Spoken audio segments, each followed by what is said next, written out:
বাংলাদেশ সরকারি কর্মচারী ঐক্য পরিষদ এবং জাতীয় ভিত্তিক সংগঠন সমূহে গঠিত জোট কর্তৃক আয়োজিত আজকের এই অবস্থান কর্মসূচির সম্মানিত সভাপতি এবং সমন্বয়কবৃন্দ এবং উপস্থিত বিভিন্ন জেলা থেকে আগত সহকর্মীবৃন্দ এবং নেতৃবৃন্দ সকলকে জানাচ্ছি সংগ্রামী সালাম।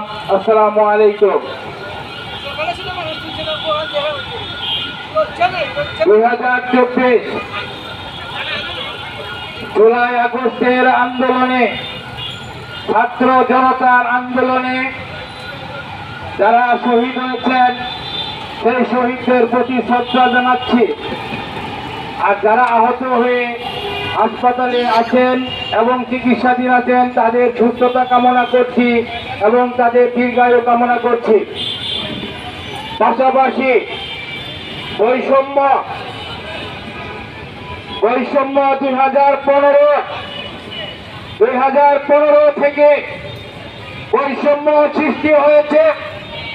সেই 2015 থেকে বৈষম্য নিরসনের আন্দোলন চালিয়ে আসছে। আজকে 2025 আমরা ইতিমধ্যে অনেক প্রোগ্রাম করেছি। আজকে শাহবাগে অবস্থান কর্মসূচি চলছে। আমি বলতে চাই আমাদের যে দাবি তাতে কি প্রজাতন্ত্রের সকল কর্মচারী কর্মকর্তা এটার অন্তর্ভুক্ত। আপনি পুলিশ প্রশাসন বলেন, ক্রীড়া প্রশাসন বলেন, র্যাব প্রশাসন বলেন, গোয়েন্দা সংস্থা বলেন, সেনাবাহিনী বলেন, বাংলাদেশের এরকম কোন সরকারি প্রতিষ্ঠান নাই যে আমাদের এই যে আন্দোলন চলছে সেই আন্দোলনের এবং যে আমাদের দাবি সেই দাবির বাহিরে কেউ নয়। তাই আমি সকলের কাছে বিনীতভাবে অনুরোধ করব, সারা বাংলাদেশের সকল স্তরের সকল প্রতিষ্ঠানের সকল কর্মচারীদেরকে বিনীতভাবে অনুরোধ করব, আমরা এই যে এখানে যারা নেতৃবৃন্দরা রয়েছেন কঠোর থেকে কঠোর পরিশ্রম করে এই সংগ্রাম আন্দোলন কর্মসূচি করতে হয়। সেটা মুখের কথা নয়, শ্রম দিতে হয়। আমরা শ্রম দিয়ে আসছি। আপনারা আমাদেরকে উপস্থিতি হয়ে সহযোগিতা করবেন। ততটুকু যদি না পারেন তাহলে আপনাদের বাক্যের উন্নয়ন হবে না, হবে না, হবে না। আমি আজকে যারা এই অবস্থান কর্মসূচিতে আসেননি, আমি এখানে যারা আপনার ফেসবুক এবং ইউটিউবে যারা আছেন তাদেরকে আমি বিনীতভাবে অনুরোধ করব, আমি এখন যে কথাগুলি বলবো এগুলি প্রচারণা করবেন। সেই কথা হলো, আমি একজন কর্মচারী, আমার সন্তান রয়েছে, আমার স্ত্রী রয়েছে। প্রত্যেকেরই সন্তান স্ত্রীর আমরা এতদিন আমাদের সহকর্মীকে অনুরোধ করেছি।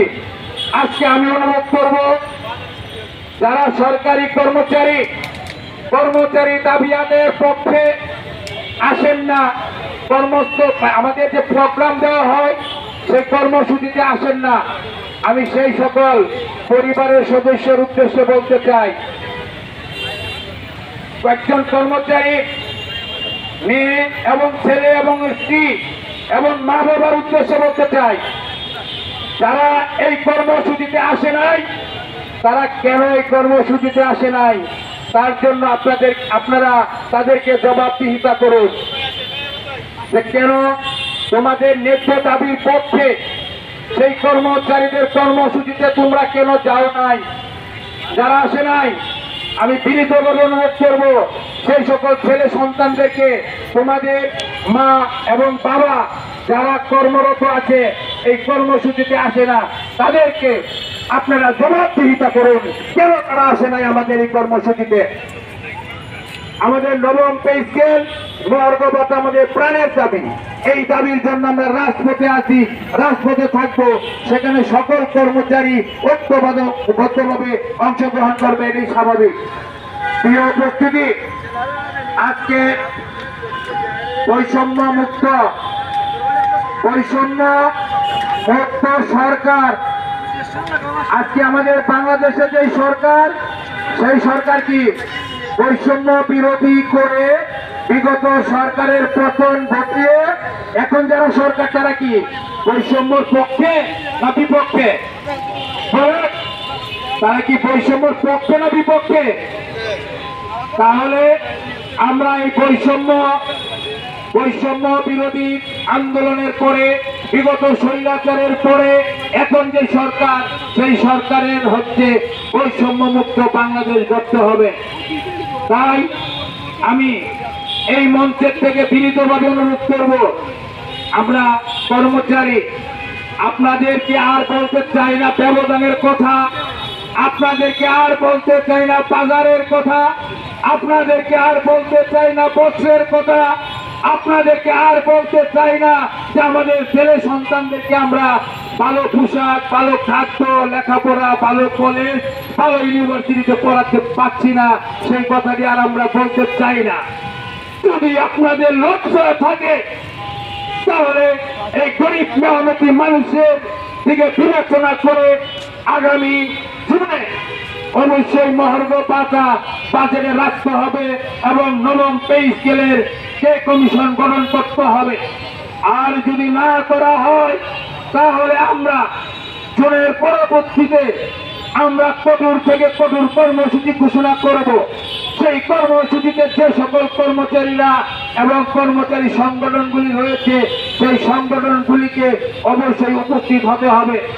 আরেকটি কথা বলে, যে সকল সংগঠনের দায়িত্বপ্রাপ্ত যারা নাকি স্ব প্রেসিক সংগঠনের দায়িত্বে রয়েছেন, অনেক প্রতিনিধিরা চেয়ারম্যান হিসাবে পদ নিয়ে বসে আছেন, সভাপতির পদ নিয়ে বসে আছেন, সাধারণ সম্পাদকের পদ নিয়ে বসে আছেন।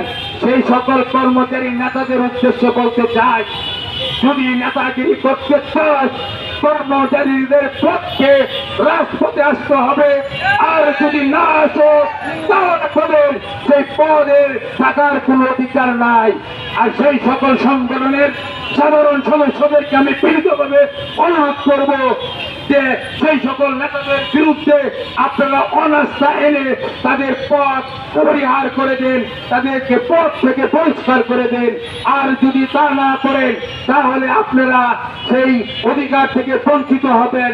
সেই কথা রেখে আমি আমার আজকের এই সংক্ষিপ্ত কথা শেষ করলাম।